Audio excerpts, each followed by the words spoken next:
It's the Nick and John Show. That was a lump. That was a lump we just got out of the throat, right? Yeah. It's like New York. It doesn't sleep, so it's like fucking. Ooh, boy, that hits you right there. It hits you right there. And I'm looking down the barrel. Again. I'm looking down the barrel. Again. Turning into shit. No, it's Tuesday. Oh, fucking son of a bitch. That's gonna be my favorite part of this pod. Son of a bitch. Yo, let's go.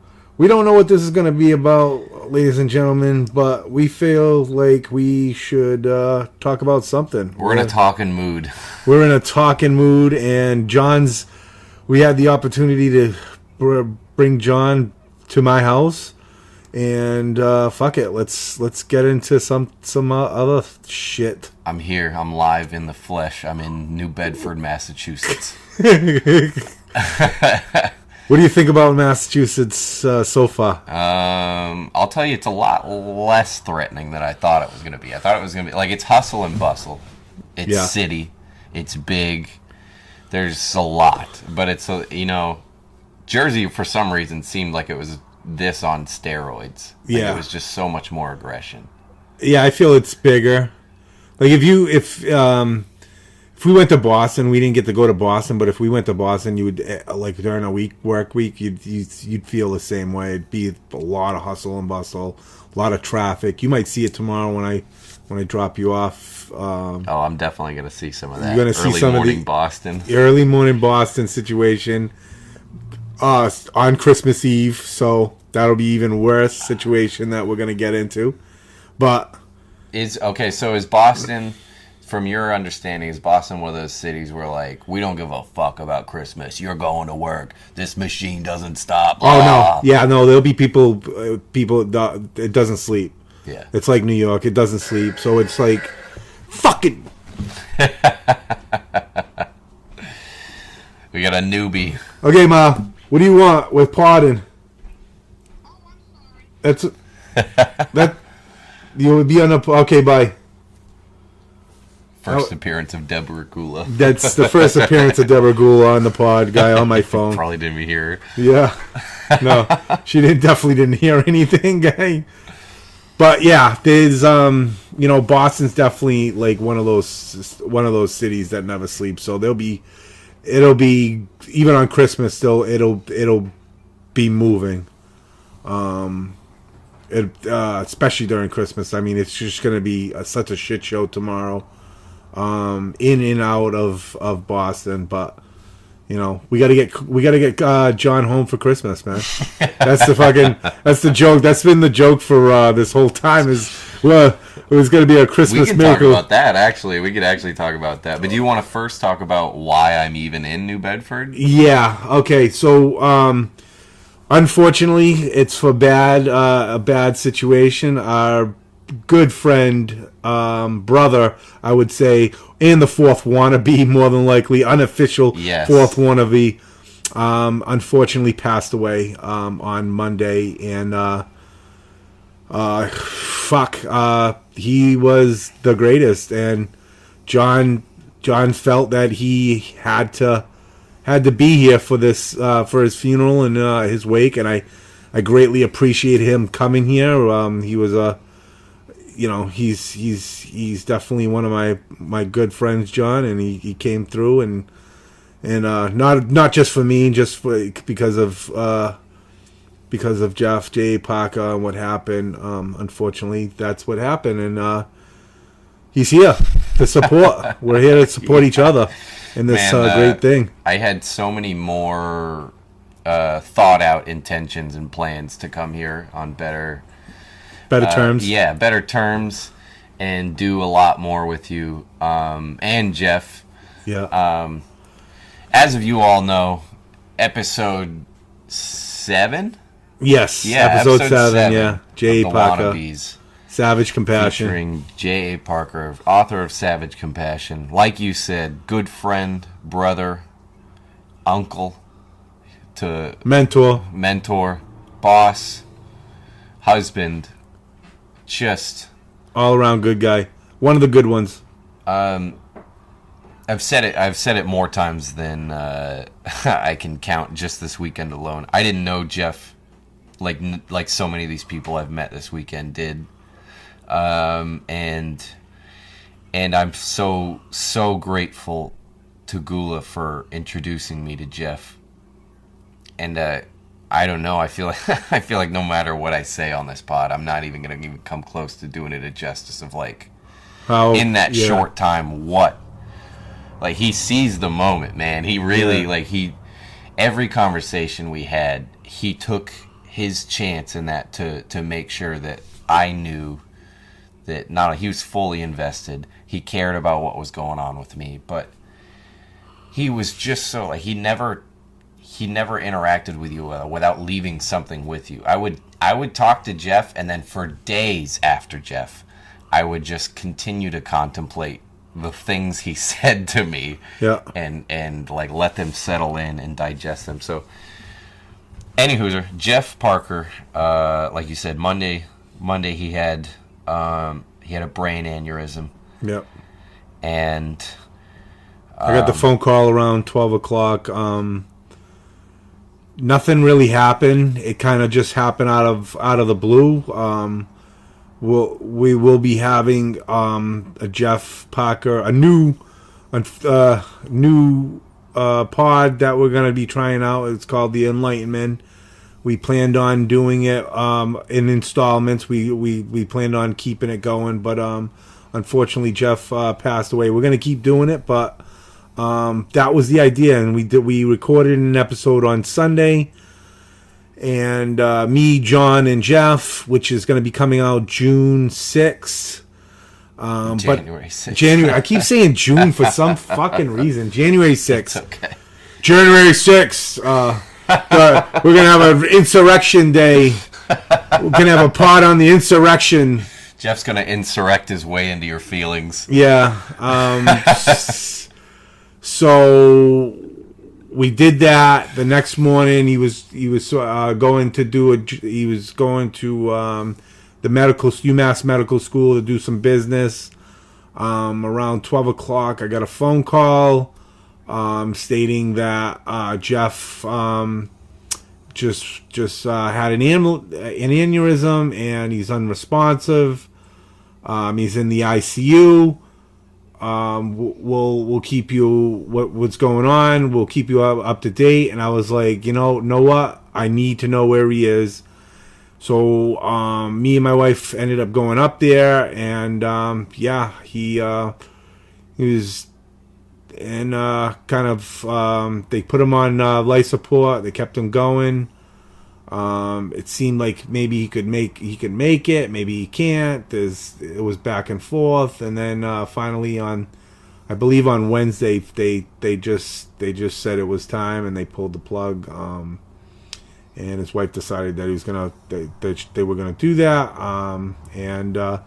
So I told John, hey, this is what's going on, because he wanted me to let him know what was going on. So I did, and then all of a sudden he texts me and he goes, "Hey, Gula, you think I could sleep on your couch for the weekend and kind of deal with that? You gonna pick me up?" And I said, without a doubt, I would love for that to happen. He came out here. So this is getting into the conversation that we have, the John situation that always seems to happen with John. So I'm picking him up. I pick him up at the hospital. Okay, go. I want to take a little bit of a pause. Okay, all right. Yep. Just as a mild transition, because that was a lump. That was a lump we just got out of the throat, right? Yeah. Easily the hardest part of this entire podcast episode is done. Yeah. We can move on and be goofy somewhat, right? Yeah. So as a transition, we have a beautiful, almost finished now, bottle of Jameson Orange. What'd you call it? JMO Orange? JMO Orange, that's what we call it. So the significance of JMO Orange was we were trying to find I always go to Ireland, so I always bring back bottles of Jameson or bottles of Blue Spot, anything whiskey. bring them back, and I always share it with the boys. You know, JB, Jeff, TA, everybody. That thing we had a little bit of it in Jersey, and then we found ourselves not having something to go back to the other 365 days after we whatever 360 days that we didn't no longer had any JMO. So one day we're at Pub 65's, which is one of our spots to go drink, and Jeff was just like, what should we drink? What should we drink? You know, I want to drink something like, we should do it like JMO or something JMO. And then the person was like, well, I got this new stuff, Jameson Orange. Yeah, we'll get a shot. We get 3 shots of it. And then all of a sudden, it just became our unofficial, like, squad drink. And every time we'd go somewhere that we knew that had the JMO Orange, that's what we would get. We got shots of JMO, and that kind of became our unofficial drink of the crew. I've never personally had any sort of Jameson other than that little bit of whiskey that you brought, that Irish whiskey you brought back in Jersey. Yeah. So, and again, I wasn't part of the drinking crew. You know, I never got to go out after work with you guys. So yeah. This is not my tradition, but I have to say that despite what the whiskey has done to my body, I'm very warm inside because you're allowing me to take part in this with you. So. Transitioning for Jeff, this one's for you, for like the 20th time today. Yeah. Let's take a swig of the JMO Orange. Let's do it. You first. Let's do it. Thank you. Big old swig. Gloop, gloop. Nice. And me. Ooh, boy. Woo! Ooh, boy. That hit you right there. It hit you right there. You know, it wasn't so bad the first time, and now that I've been drinking it for a couple hours, it's starting to. Usually the liquor gets better the further you go in, but I think it's the orange. It's the orange, totally orange. It tastes like a creamsicle, almost like a creamsicle, a bad creamsicle. It's almost like a thing, like an alcoholic creamsicle for some reason. Yeah. I tell you what, the Sprite didn't help with that either. No, the Sprite's creamy. Yeah, it just brings a whole nother level to that Sprite. But yeah, that's our tradition. We had a bunch of swigs today. I woke up this morning and I was like, I was determined to go find. Me and John were determined to find some JMO Orange to bring to the table, and we opened the liquor store down the street. Yeah, we did. We opened the ghetto. Unlocked the door. We opened the ghetto liquor store at 8:30 this morning to find, on an adventure to find JMO Orange, so we could have pour some out for our good friend Jeff, and have some with the boys, and just set the fucking vibes, man, because that's what Jeff did, set the fucking vibes. Well, to you, to Jeff's entire family, to all the people he worked with, he's 100% reason some of you are fucking listening to this pod. All of you, his dearest friends, his lovely wife, I just want to thank you so much from the bottom of my heart for curating this person that, even as just a little bit of him as I got, he left such an impact on me. His book left such an impact on me, on this podcast, on how I choose to approach every single person I interact with going forward. Jeffrey Parker will be somewhat in a part of that. Go get his book, Savage Compassion, on Amazon. Go follow him. He won't be putting new stuff out there, obviously, but his comics are fucking awesome. Go check out his art, J.A. Parker Art, on all your social medias. And go check out his art, because he was a great person, check out his book. I follow his teachings.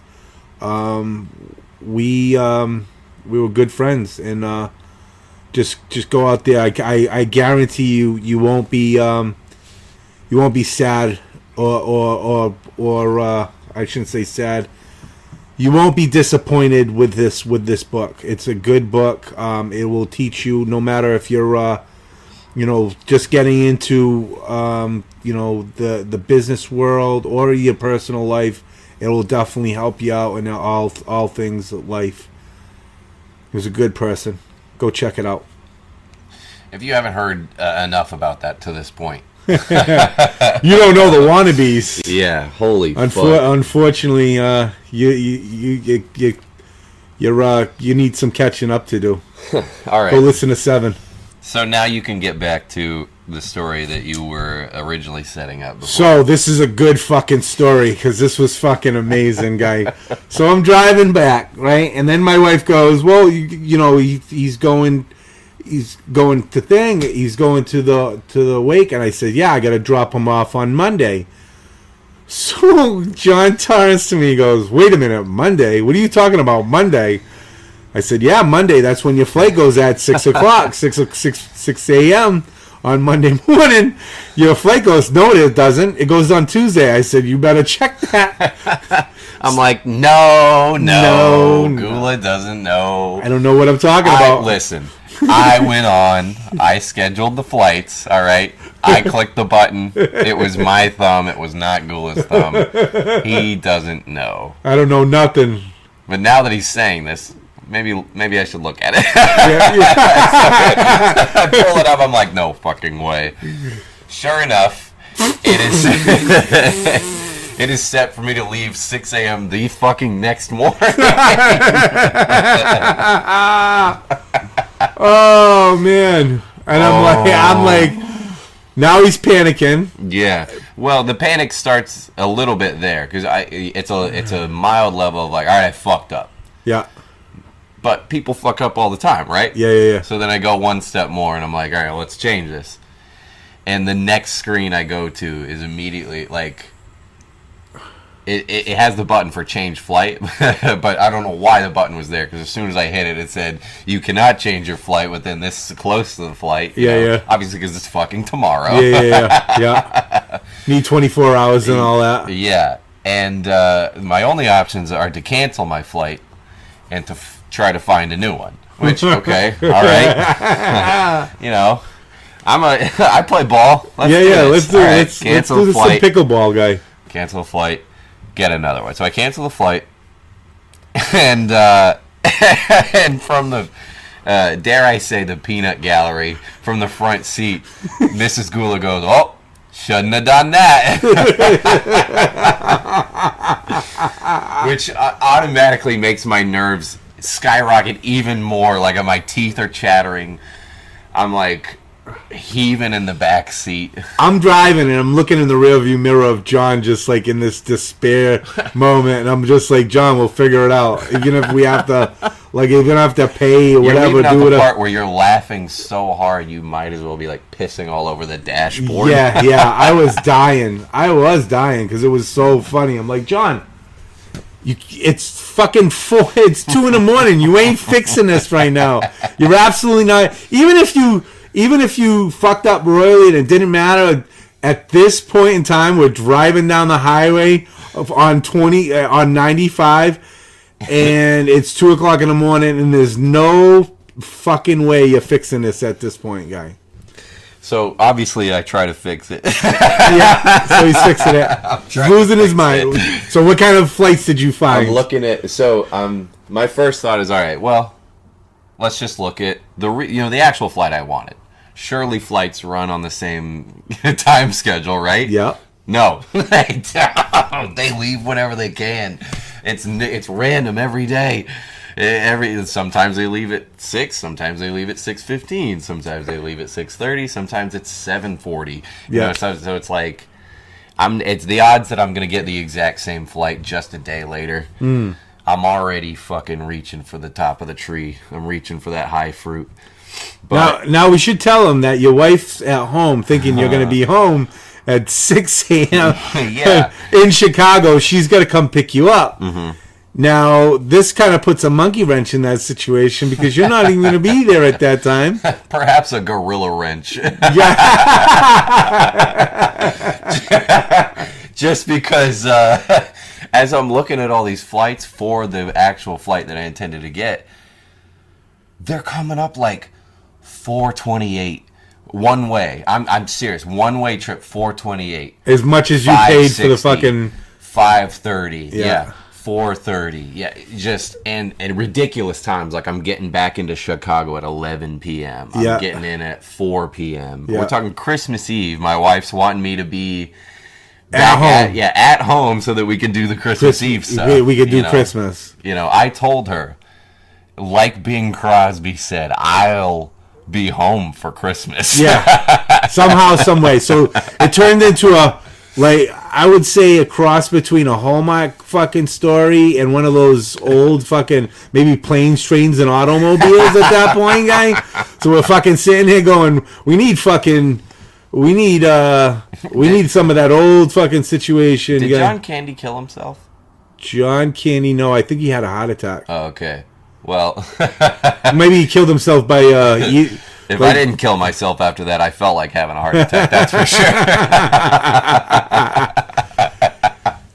So we're sitting here fucking laughing with fucking planes, trains, and automobiles with 21 hours, me driving him home to the... Because this is the barrel I'm staring down. I've already basically invited myself to your house. Yeah. I've basically invited myself to Jeff's funeral. Yeah. I literally was like, can I sleep on your couch? I picked where I was sleeping. Yeah. You were here. Yeah. So... We kind of joked, well, before that, we kind of joked that you now live in Massachusetts now. Sorry, but you got to call Alyssa and tell her you're finding a job tomorrow because you now live in Massachusetts. Yeah, he's going to be the immigrant. Going to be sending money the immigrant home. John's going to be the immigrant sending money home to the fucking, to fucking Iowa to fucking thing. He's going to live off 50 cents a day, and the rest of his fucking check is gonna fucking go to fucking Iowa guy to his family. But yeah. Oh yeah. So the barrel I'm looking down is you did all that for me, and then now I'm in your car. Excuse me, I got a burp. Oh no. We're taking that out, Justin. We're taking it out. No, leave it in. Fuck it, leave it. Like we always say. The barrel I'm looking down is you just did all that for me. Now I'm in your car, and when I tell you I wiped out my savings to get the plane tickets to get here, so the plane tickets to get back, I was looking at asking you for a loan. Yeah.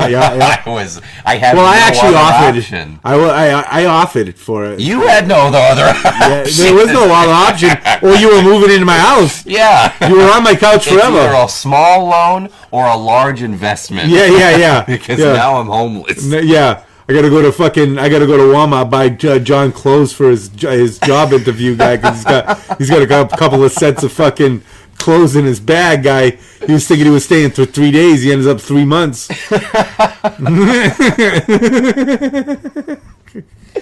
Oh shit. Oh, so like literally it's very reminiscent of the Jersey trip, because the Jersey trip was quickly ruined for me. Because I drove 16 hours to come meet up with you guys. Not that that's the part that ruined it. Yeah. No, it definitely was the part that ruined it. When we got together, the Airbnb wasn't ready until like 4 o'clock, I think it was. Yeah. We met up at maybe 1 o'clock noonish. Yeah. And I had been driving for 16 hours, so I wanted to be horizontal. I wanted nothing more than to just, go to bed. I don't care who Gula is. Yeah. I don't care where's John. I don't care. I want bed. I need sleep. Yeah. And I pull up next to Gula, and he's like, oh, he's so excited. He's been here all morning. He's ready to see me. He hands me a shooter. He's ready to party. I want to lay down. Yeah. And then Justin shows up. We hang out, and I get a fucking parking ticket. And it gets all ruined, and I'm sour for the first day. Yeah. So now here I am, reliving all that again. Yeah. I haven't even been in Massachusetts for an hour. It's John's luck. And I'm looking down the barrel. Again. I'm looking down the barrel. Again. Well, last time was my fault because I didn't put the thing in. Yeah. But this time, John didn't pay attention. And that's what was his fatal mistake. Cause you should have seen his face. I can't put a description on his face when I said, no, it was Monday at 6 o'clock. No, it's Tuesday. I'm like, no, John, I read, you sent me the message on the messenger or text message saying, I booked. It's booked. It's a little fucking icon, like a little thumbnail. It says, I'm booked. Boston, Chicago to Boston. Boston to Chicago. So I was like, okay, I got to pick him up at this time. He's going to be here at 12:54. He's getting off the thing. I figured I'd leave here. I'd get there by 1 o'clock. He'd be outside. That's a whole nother fucking thing. We'll talk about it a little bit more in a little in the pod about John's airport experience. Airport experience and Boston experience. His first Boston experience with a Boston cop. But we'll get into that in a little bit. But I was like, I know what I seen, what you sent me, and I planned it all out as such. And then John goes, nah, it's Tuesday. Okay. Well, you can think that all you want, John, but check the thing you sent me. It says 6 a.m. on Monday. John's face when he seen that he fucked up. It was like I don't want to live anymore. Guy, I'm such a piece of shit. Well, you know what I say? I'm staring down the barrel. Yeah. You know who's holding the gun? You? No. My wife. Well, we didn't even get into that guy. Now, his wife doesn't even know he's fucking... Like, she was gracious enough to allow him to come here to kind of do this situation... And now he's going to tell her, not only is he not coming home, I might not be he might not be home for Christmas, but to get home for Christmas, so what she wants, I'm going to have to spend more than our life savings. It's not my life savings. It was just my savings at the time. My life savings. I've been saving for this for all this whole time. I figured... it was barely $400. Yeah. That's all I had. Yeah. Scared money can't make money. Yeah, you know what? You're right. Fuck and I've spent more money since I've been here. Color me terrified. He's fucking... He called... he meets me, and then all of a sudden he's just spending money. Spending money on tickets. He's spending money on plane tickets. Come to funerals. I got bent over at the airport Chili's. Oh, $40. Holy $39.97, I believe, for 2 Blue Moons. Yeah. And a basket of fries. What? What are those Blue Moons? Fucking $17 a piece, guy? Yeah, they were like about as tall as this mic, honestly. Oh, good. So, well, at least you got some. Yeah, but it's like skinny at the bottom. Yeah. Giant orange wedge. I'm imagining that's what I paid for it. It was half an orange. Yeah, it was literally. They orange. shipped it straight from fucking Florida. And at first I almost called her a nurse. I thought the waitress was being a jackass. Yeah. Because I was like, I'll take, I got the Blue Moon. And do you have orange? And she just looks at me. She goes, yeah. I'm like, yeah, okay, I'll take that. And then when she comes back with half a fucking orange in my drink, she's like, I'll give you a fucking orange. You want an orange? I'll give you orange. She was this old German lady, and she was like I said, she was very obviously there for the paycheck, which I don't blame her. I don't blame her at all. Another fucking old crusty lady for John. Fucking with John. Yeah. Giving him fucking half an orange. Yo, you want an orange? She just went back there and cut half the orange in half and just dunked it into his beer. Hocked a loogie on it. Fucking hocked a loogie. I don't know, John, because sometimes you get those old ladies that love you. They want to get in your pants. Oh, yeah, you're right. So there's certain... I think it's all sexual.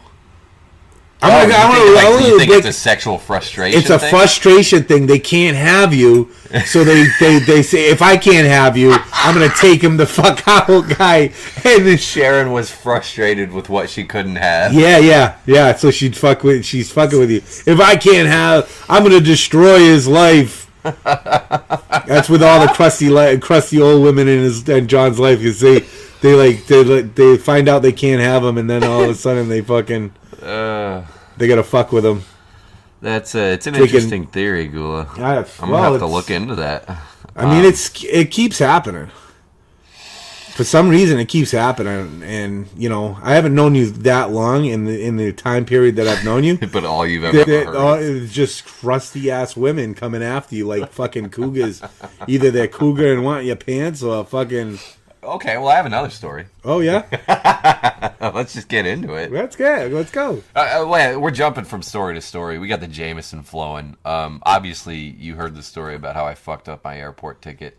Let's just close that story out. I ended up finding another ticket. It was very, very late in the night. And here, just another little sidebar. I don't trust airports. I didn't trust them before. I trust them even less now. Because when I tell you I was looking at $500 tickets 1 minute, and then suddenly a $199 ticket for the exact flight I needed popped up late in the night after I've refreshed. And you kept refreshing, right? Times, yeah, you kept refreshing it, looking at different fucking airports. Everything's made up. Everything is made up with the fucking airport. They are so fucking scamming us. It's not even funny, because they literally, the same flight that was same fucking plane, same fucking flight, was 510 at one moment, and then all of a sudden it just became 200. It's like how is that possible? They are fucking with us for some reason. Either they're fucking with us, or a certain someone came down and touched his special little finger on my phone and made it happen. he got some savage compassion and then touched the phone and said, "Hey, give this guy a break because he needs one guy." Fucking A. So, John, what's that story? Let's get into another story. When I lived in Arizona. Yeah. For 3 years, I lived in Arizona. Is where my dad was born and raised. Well, he was born in Germany, but he was raised there on a military base. And I worked at a Target for a while. And my boss, the reason I went for the Target is because, as I've previously told, I worked in a grocery store. And this Target was big enough that it had a grocery section. I don't know if that's weird to you. But no. My Target back home didn't in Iowa. This one did. They call them super Targets or super Walmarts. Okay. They have a grocery section, and they have a little bit more than the normal like Target or Walmart. Usually. So I was at the Super Target, and my boss was this little Filipino woman named Emmeline. Yeah. And when I tell you that you would have never guessed that's what her name is based off of how it was spelled, it was like there's so many Y's and H's in it, and M's and N's that it was such a... I wouldn't spell it that way. Anyway, so she had a heavy accent, and she was a huge sweetheart. Don't let me get you wrong. Great boss. But when she hired me, she was very specific about what she wanted. She's like, I need like a number one. I need an A-game guy. I have a crew, and they fill their spots. But I had a guy. He's gone. Now I need another guy. My number two, someone who's there to help me with everything. My number two. Yeah. She's fucking Dr. Evil at this point. Yeah. Okay, she's got her pinky on her on her lip. $1 million. Yeah, but it was like $1 million. No, she didn't sound anything like that. No, oh man, that would have been so good. So good, guy. No. But she did have a somewhat of an accent, but she could speak great English. Yeah. But so her story is that she's never worked a day in her life. She was from the Philippines, raised in a somewhat wealthy family. Like her dad had a good job, so she never had to work. And then she immediately met this man in the American Army. Yeah. Came to America. Yeah. Is an American citizen now, living in America. Great. Yeah. So, but all she knows is Filipino food. All she eats is Filipino food. So she would like regularly come to me and ask like what kind of food I like, like in the middle of me working. And so when I say I build this up, like she needed me to be her number one, I took that seriously, and I tried to be her number one, you know? Yeah. And so I was always right there. I was the Dwight Schrute of this target. I was just like, she would snap, and I'd be right at her side, ready to do whatever. Yeah. And she would reward me very well for that. You know what I mean? She understood loyalty. Yeah. Which is great. Yeah. So back to the food thing. Yeah, she was always asking me like what kind of food I liked. What could she cook me? Oh yeah. And I'm like, you really don't need to cook me anything. It's great. It's fine. But then after a while, she would be like... This is after the supermarket, though. You already moved down. No, like supermarket was in Iowa. Yeah. And this is Arizona. Yeah. You're in Arizona. I've already been touched by the other woman. You've been already touched. Okay. All right. Yeah. Am I any more wary? No. No. No. You got to be the number two guy. You got to be the number one. Yeah. So you're just all in. Yeah. All in. 18 years old, 19 years old. Yeah, she says, down on your knees. I'm on my knees. Right there, guy. Right there. No kingpin. No kingpin. Okay, all right. Thought you had to pay your rent. No rent. All right. No, but so I kept insisting that she wouldn't cook me something. And then over time, she just started ignoring that. And so she would bring me like these big pails of like spaghetti and like big containers of cookies. Yeah. And I would just be like, oh, thank you. Yeah, great. But then I would eat it. Yeah. Or at least once I took a bite. I ate one cookie, and then I think she made lasagna one time, and I took a bite of that, and I was just like, okay, I see what's going on here. I'm the taste tester, and she has no clue what she's doing. And her husband is like, I want this food. Yeah. She has no clue what that is. Yeah. She tries to make it. She brings it to me. I test it to tell her whether it's good or not. And then she brings it to her husband. Yeah. Yeah. So that kind of went on, off and on for a while, but because I'm number one, I'm doing nothing but giving her good feedback. Oh, man. So you're screwing her husband. Yes. In the long run, you're screwing her husband because you're like, this is the most fucking dog food tasting fucking shit I've ever tasted.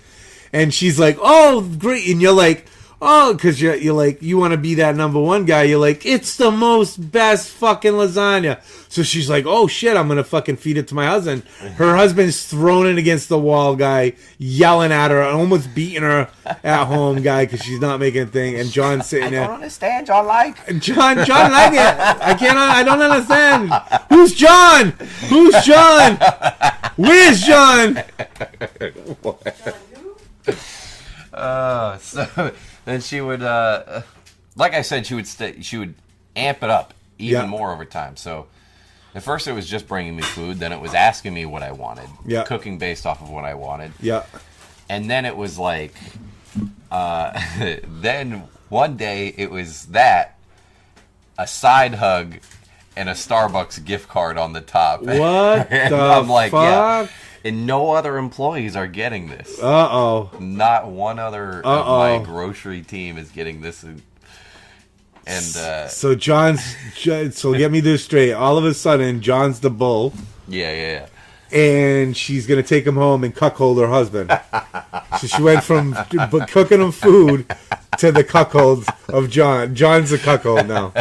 Tonight on NBC, Cuckold Kitchen. Cuckold Kitchen.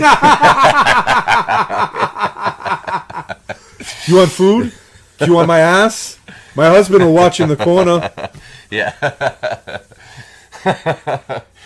The husband gets no choice. Tonight's contestant, John. She's done it before. John's a young man from Burlington, Iowa. She's done it before with other fucking employees, guy. The number one, the last number one left because of it, guy. It got too intense. That's why she needs another one. She fucking, it's too intense. It got it too intense with the whole situation. And that's good. There came a lot of times where I would test this theory So there was one day where I walked up and I was like, "Hey, Emmeline." She's like, "Yes." And I was like, "If I asked you for $100 right now, and I told you I couldn't tell you why I needed it, would you give it to me?" And she's like, "You need money?" I'm like, "No, no." She's like, "No. That's not what I'm saying. That's not what I'm saying. It's purely hypothetical." But thank you for answering. She reminds me of those old ladies that got conned out of all of their money at that point. Like, if you weren't a great person, you could have like just drained her whole life savings. Yeah, she has no idea whether I'm a grocery store employee or a Nigerian prince. Yeah. We look the exact same to her. Same thing, guy. I think she already got scammed by that once, guy. But then there was another time where I was having car troubles. And she gave her your car. She told me, no, she straight up told me, like, just bring it over. My husband will fix it. Oh, shit. I was just like, oh, okay. And that's, okay, maybe you could just say that's hospitality. Yeah. But something about the idea of me hanging out in the house while her husband's out there working on my car. Tell me that's not a cuckold image. That is straight up cuckolding at that moment in time, guy. And she's feeding me cookies. Yeah, she's feeding you cookies. He's outside. He's outside fixing your car. He smashed his thumb. Fucking A, guy. She's rubbing my knee. She's giving you hugs and shoulder fucking massages. Yeah, and then it got to the point where she actually not like what did I call the last lady? I think I called her Debbie. Yeah. Or something. Yeah. Not like Debbie. Yeah. She wouldn't like full up grope me. She wouldn't like abuse me in any way, shape, or form. But it did get more handsy, more huggy, side huggy, more. Get more comfortable. Cute and touchy and comfortable over time. Comfortable, yeah. And another thing that was about it is, like, not to, like, stereotype or anything, but, like, it's well known that Philippine people are remotely short. Like, they're on the shorter side. Yeah. So, like, her being a full-grown woman and me being maybe 21, we were the same size. Yeah. So it's like, the chemistry is flowing hard. Yeah. She looks like she could be in high school. Yeah.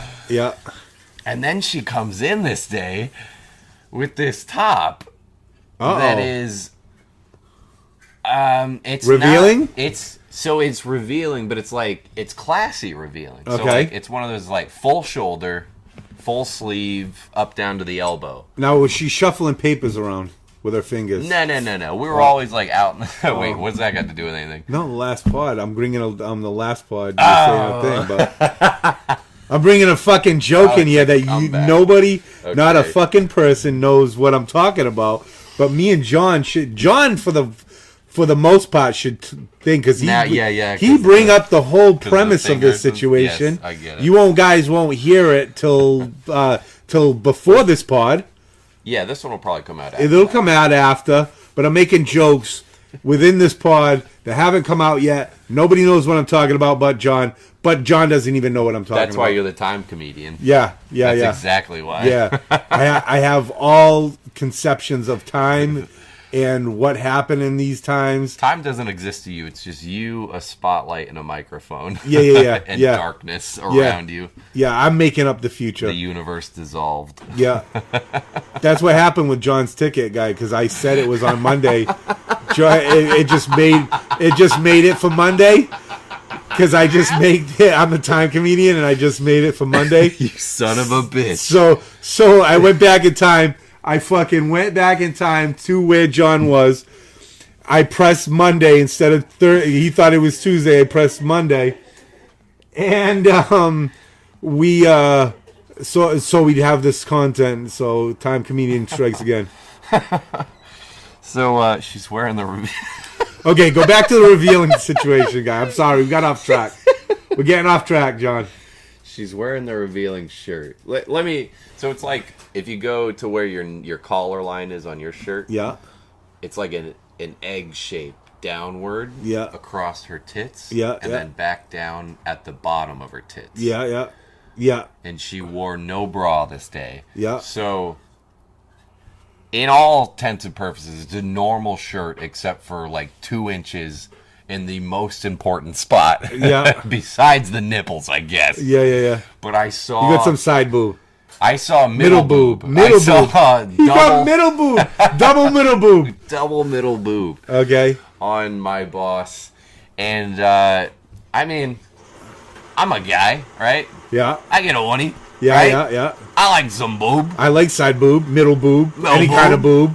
I like the boob. We don't need nipples. Any angle, whatever the cut. She said she got no nipples. I don't care, man. I'll fuck that mannequin.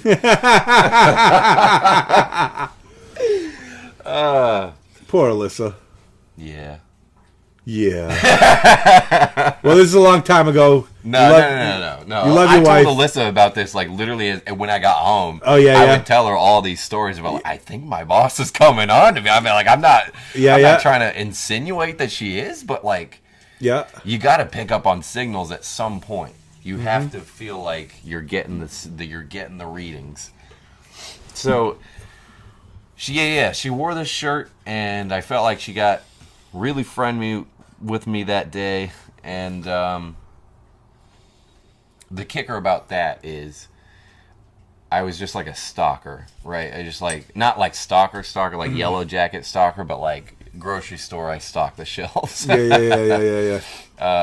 Nola would be very comfortable around me, I hope. Nice.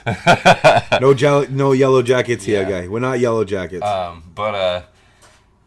And so she came up to me one day and she told me that they're... Does it smell like chloroform to you?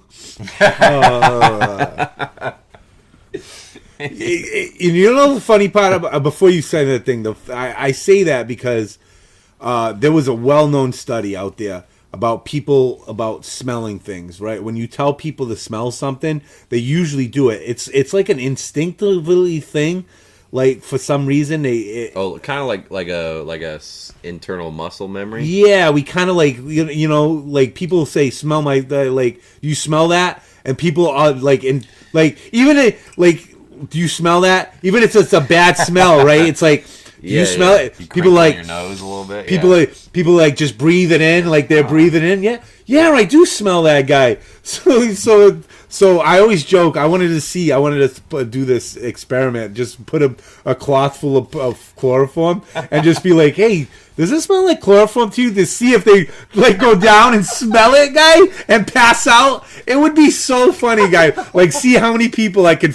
Hey, does this smell like chloroform to you? To see how many people would like actually sit down, like put their nose in it and smell it, guy. And illegal. Yeah. I'm kidnapping you, but I'm actually trying to save your life because people should not be smelling things that they don't. But it seems like that's what happens with people for some reason. You're like, you smell that, and people just like, oh yeah, I can smell that shit. That smells like shit, guy. Well, that's kind of the same as like, as a baby, you put your mouth on so many things that if you were to imagine anything on this room we're in right now, imagine your tongue on that thing. You know exactly how it feels and maybe even how it tastes. Yeah. Just based off of your brain already. Yeah. And that's because, I mean, honestly, I think because of how much stuff you put in your mouth as a kid, but it's also just that compounding of information that you can just trick yourself into activating at a moment's notice. Yeah. That might be it. Yeah. All right, go back to your story about the lady. We got to finish that story. Well, okay, so the finishing is that she had side boob, middle boob. Middle boob. I'm her number one. I'm eating cookies and lasagna. Yeah, she's bringing you nasty food. Yeah, and she hits me with, so the guy who comes in at 6 a.m. and does all the tags just quit. And I need someone to come in tomorrow for the sale at 6 a.m. and do the tags. And I also need you to stay after that till your shift is over. Number one. Yeah. Yeah. And I said, I don't think I get paid for that, Emmeline. I think I get paid the same as every other person on this team. Yeah. Yeah, like I might be the number one, but I'm not getting paid like I'm number one. Yeah, extra money for the number one, yeah. So I, in the most respectful way I could think of, I told her like, I don't really want to do that. Like maybe ask another person. And she lost it, laughed and said, okay, see you in the morning. Ah! And so you're the way that fucking TikTok thing. You're my number one. You got promoted. You've been promoted. Been promoted. That was a little Filipino lady. Ha ha ha! You've been promoted. Yeah, you're my star employee. Do I get any extra money? No. Yeah. No. Yeah. So that conversation right there was the period on my career at Target. That was it. I didn't go back. Didn't go back the next morning. Did not go. Well, yeah, no, I did not go back the next morning. Okay. Yeah, I was set to work the next day. Did not go. And you just said, "Fuck it, I'm done." Yeah, and a little sidebar, something I poked on a little bit earlier because we passed an Olive Garden while we were driving through town. Yeah. And I said I worked at an Olive Garden for all 10 minutes. Yeah. And that was the thing where it's like, we were having a little bit of financial hardship down there in Arizona, and I got this idea that I was like, I need to start working 2 jobs. And not that that's a bad idea or undoable or anything, but like, I don't think mentally that version of me was ready for that. Yeah. I just wanted the money. Yeah. So you thought it was the greatest job ever. Not greatest job, just Idea. great idea. It was like, I'm gonna do this whole thing. I figured all life's fucking problems out. Watch this. Watch this. I'm gonna work at Olive Garden and Target. Yeah. Double shifts every day. And I'm gonna get fucking banked. Just kidding. I'm gonna quit both of these jobs in 24 hours and become unemployed. That happened. Then I went on to my shift at Olive Garden, which was ideally my first shift. I'd gone through all the training and whatnot. Yeah. And they trained me to be a dishwasher. Yeah. And then I come in and they're like, well, we got this other guy who's also going to be the dishwasher. And so today you're going to be doing the chicken and the soup. And so they had me on the grill flipping chicken breasts and like putting soup, like sous vide and soup and shit. Yeah. And the sous vide and the soup wasn't a big deal. Doing the sauces wasn't a big deal. It's just the whole prospect of making food for somebody that just unnerved me to know. You don't like making food for yourself. Yeah, you have an unnerving. I have a really weird situation with even making chicken for yourself. So now you're making chicken for somebody else. 165 and getting a good sear. And it's fucking chills me to the bone sometimes. So the idea of serving someone that I probably won't even see their face, and then they're probably gonna come back, and then if I did fuck up, the thing's pink in the middle, and then they come back, and then this is my first day, and they're like, "Hey, asshole, you don't know what you want to cook a chicken breast?" Yeah. And, it was that whole so thing, much. It was so much. And on top of the Target thing, I'm sure Trevor's gonna listen to this someday. He was there for this. Okay. He kind of picked me up, and I had just like this huge mental Wait, Trevor breakdown. was in Arizona? That's where I met Trevor. Oh, shit. Yeah. Okay. So I had this huge mental breakdown, and he basically just told me, like, yeah, man, that sounds like a lot. Like, I don't know what you were kind of trying to do here, but... You had the perfect plan, John. You think so? I think you had the perfect plan in your head. Foolproof? In your foolproof, perfect plan... Totally John fucking way of thinking things, and it turned into shit. That was my phone, everybody. We'll cut that out. No, we're leaving it in. We're fucking staying in. I'm gonna get... The reason we're saying that, because we always say we're going to take something out, and then all of a sudden Justin leaves it in, guy. We'll hear it on the fucking pod. Yeah. Like the fucking burps and us saying fucking whatever. I'm like... Yeah. How many times did I say during this fucking episode? And I'm like, hey, Justin, can you take out some of the ums? No, he leaves it all in, guy, because he's just the man. He's awesome. At least he cuts out all those N words. I just cannot help myself. Yeah. We can't help ourselves with that. Just every 10 minutes. Every second of the day. This one's gonna be an editing nightmare. Yo, this is gonna be insane. How many times we said the N word? No, we're not saying N words, guy. That would be funny. I love that joke. That is a good joke, though. People are like, what? They're fucking saying N-words and then taking it out? So let's get back to... Let's bring this pod full circle. Yes, I think we should. Let's bring it right back around to the main event. Jeffrey Parker's funeral. Jeffrey Aaron. Aaron. I found out. Yep, Aaron. Yep. I found out. I didn't ever want to know. Jeffrey Aaron. If I'm being completely honest, I wanted it to be a secret. I wanted it to remain a mystery till my grave. Yeah. But it remained a mystery until his grave, unfortunately. Yeah. Jeffrey. I got hacked on Facebook. They just sent me a friend request. Jeffrey. What? Ma got hacked on Facebook. Ma got hacked on Facebook. Don't accept anything from Deborah Gula on Facebook. They're trying to get the Arabian Prince is trying to get your money. That was my wife, by the way. Is now coming into the pod more and more often, even though she doesn't want Justin to keep her in the pod, but Justin's gonna fucking keep her in the pod no matter what. But let's bring it back to where we were. Funeral. Yesterday was the wake. Wake, yeah. We had the wake yesterday. Unbelievable, surreal. Don't even feel like it's real at this point. But glad that I went. Glad that I met all the people that I met at there. Seen the people and got to see Jeff for one last time. So it was awesome. Yeah. A lot of crying. Oh my god, dude. So much crying though this weekend. Literally since I got off I'm pretty sure I cried at least once when I was in the truck when you picked me up at the airport.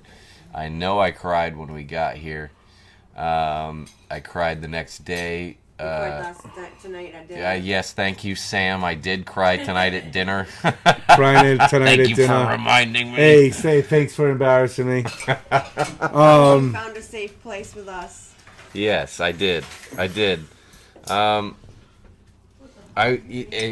a whole nother thing. I'm actually gonna wait till Justin's on the pod because I feel like why aren't we gonna do a Wannabeez therapy pod? And that's when maybe we should do that. We do a John therapy pod. No, I don't want it to be a John therapy pod. Okay. I think it would be a good idea if we each took a segment where we're like, all right, we start the clock like a true therapist. Yeah. We start the clock. Half an hour. Somebody lays on the couch. Okay, yeah. And we go. We just go on all this stuff. Yeah. And then we switch My wife's spots. telling us that she's about to roll. Yeah, we're getting. Like it wouldn't even. We're quite literally getting the high sign. It wouldn't even matter because nobody would know because we're on audio right now, so nobody would know that. But she came up to be like, hey, I'm gonna go roll. Yeah, she did the rolling thing with her fingers. Yeah, she did the rolling thing. Nobody knows what's going on, but she did the rolling thing. So yes, babe, go roll. Quite literally a high sign. Yeah. To wrap it up. Yeah. Hey, let's wrap this pod up. Yeah. No, we had the funeral today, which I bawled all day. Actually, which was a idea from my wife to What's get an idea? Idea. Keep going. Just keep Is going. it an idea? Yeah. All right, idea. I don't know. Sorry, my accent, people. I hardly know her. I had the highly know her. Ha! So my wife had the idea to see if we could get a Wannabeez pin set in his coffin, and his wife actually said yeah, and she got it in the thing. So there is a piece of Wannabeez history in with Jeff. Felt that he deserved it. He was one of our biggest fans. Oh my God! What if we made Jeff's bees on the Wannabeez? We make special set of pins for Jeff's bee. Yeah. That I think we should do 100%. Well, I was thinking even if it's just for fucking me, I want one. Just for us, we make a special pin for Jeff, and put his bee on a thing. I think that's an awesome idea. I was also, you had a good idea today because the family wants Wannabeez sweatshirts. If we could incorporate Jeff's bee on their shirts just for them because that's their family, we could put his bee on there. So I'm going to try to figure out a way to get The Wannabeez. Justin can definitely get that done. Yeah, Justin's gonna get it done. Yeah. I'm gonna tell Justin you're gonna get it done, right? And Justin's gonna get it done. You gotta fucking get it done. Hey. Or you gotta fucking question your days on this pod. Yeah. He's talking to my guy all wrong. Do it again. I'm gonna stab you in the neck with a soldering iron. Little Joe Dirt there for you, ladies and gentlemen. Yeah. We got movie quotes for days, guy, and that's something that Jeff always used. We always used to have fun with Jeff with, is doing it, especially Pineapple Express. That was like one of his favorite. Eastbound and Down, kind of bringing those quotes. Motherfucking Scholarship, Forest from the Trees. A lot of those. Literally every time he would say. And it happened a lot because we would be playing the game, and it would be like we would complete an objective, and it's time to move on. And he would, every time, without fail, he'd be like, all right, he'd be like, let's roll, I'm done with the woods, man. Yeah. Let's roll, man, I'm done with the woods. Every fucking time. It's hilarious. Yeah. Because it's such an obscure reference that only me as a teenager would understand. And, like, the teenage me is dying inside. I'm like, no way. We used to do this other one, right? The Crazy. Yeah. With the old school, it was this place where Hank the Tank got shot in the neck with a fucking with a dot, and he's like, "You crazy, man, you crazy." We used to say that a lot, guy, on playing the game. You just got a dot in your neck, man. I like, man, you crazy, but I like you, man. You crazy. But we used to fucking do those kind of quotes every single day. We used to text each other. I used to call him, and he wouldn't answer his phone, the fucker. So I'd leave a message on his fucking answer machine and just be like, "Oh, fucking son of a bitch!" That's gonna be my favorite part of this pod. Son of a bitch! Every time with this fucking phone already, guy. I should have learned my lesson. I turned it off already, the fucking cunts. So, back to that situation where he, we would call each other, we'd leave message on the phone, and we'd do obscure. That was our thing. Me, JB, and him, we would do obscure, just quotes over and over again. We played those quotes out so fucking much, it ain't even funny. But that's just us.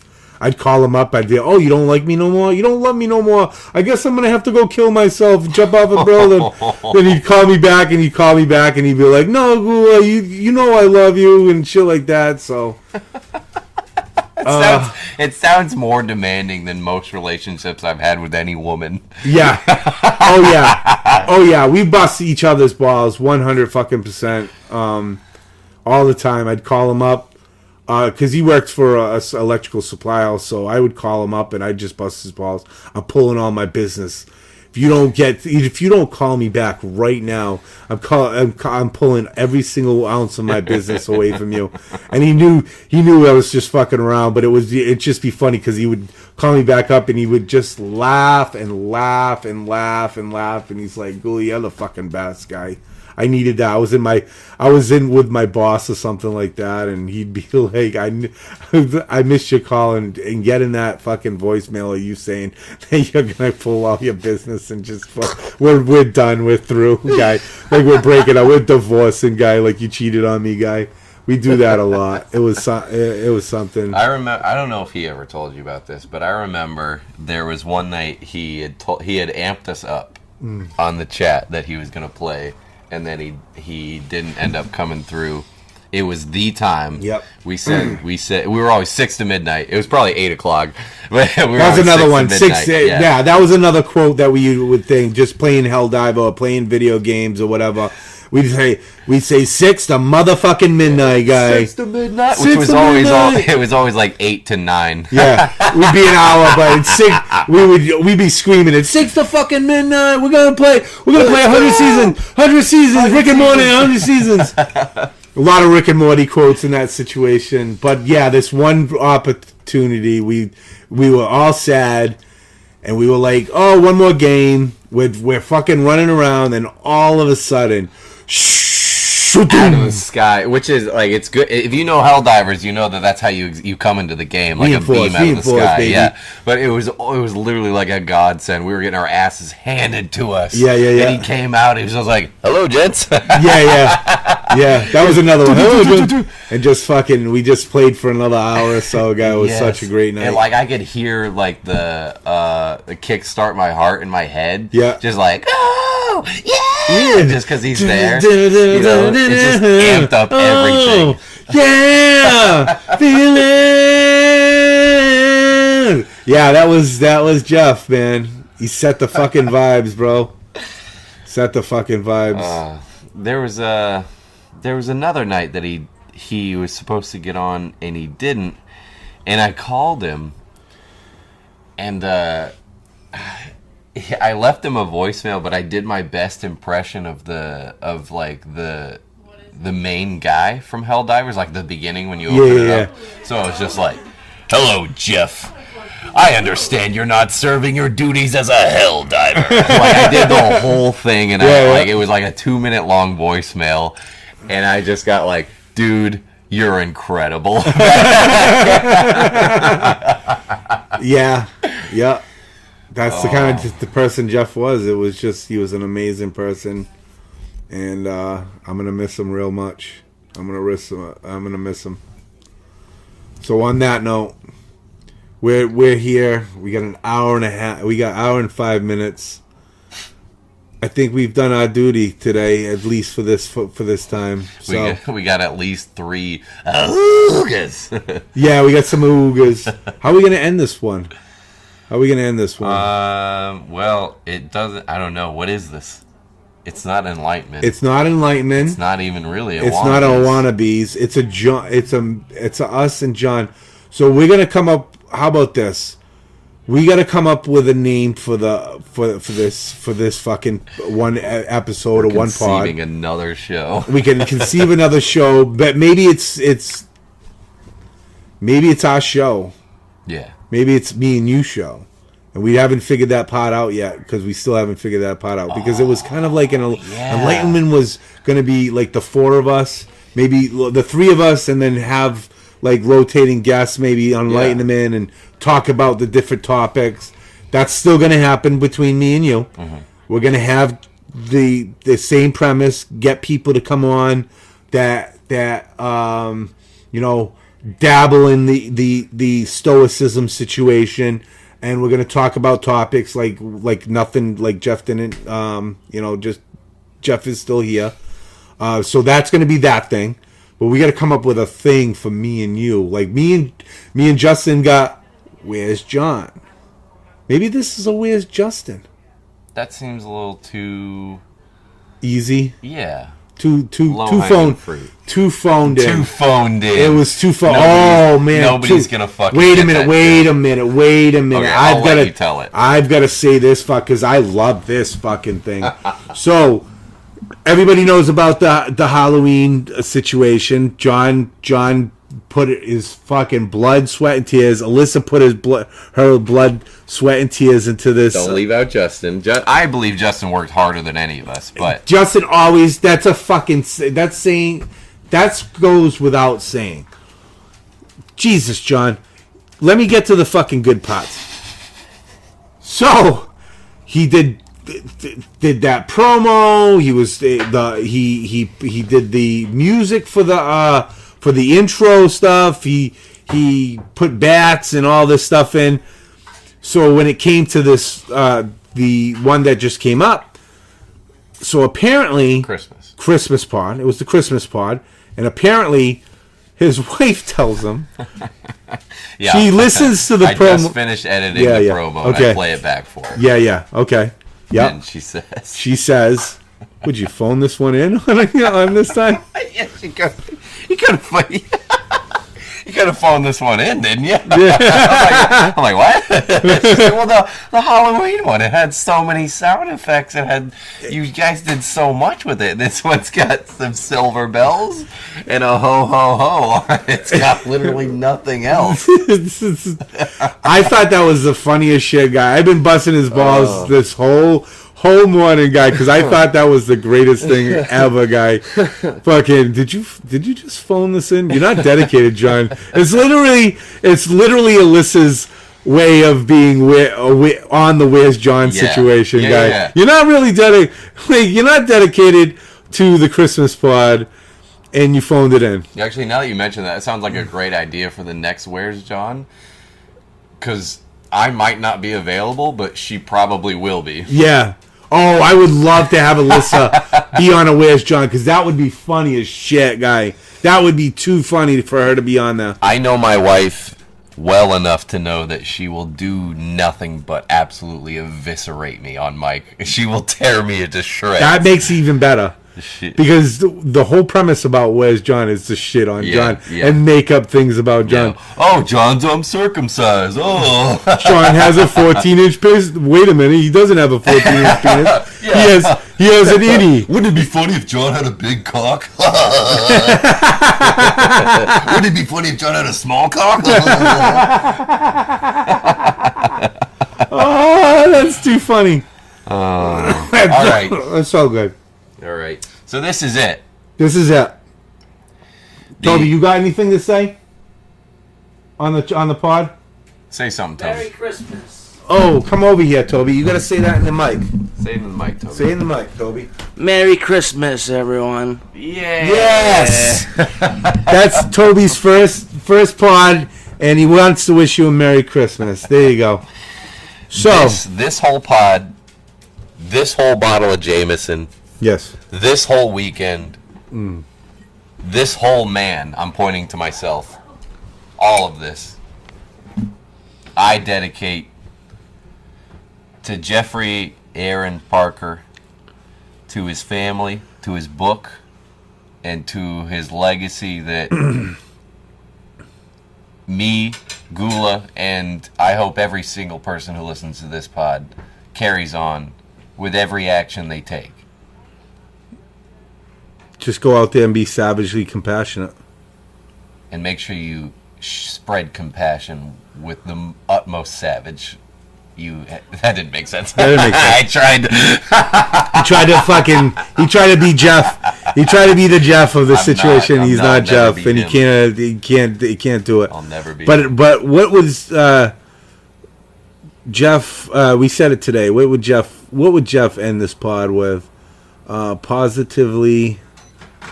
Oh, power of positivity. Power of positive. That's it, ladies and gentlemen. We're gonna end this pod with that saying. Let's it's go. all about the power of positivity.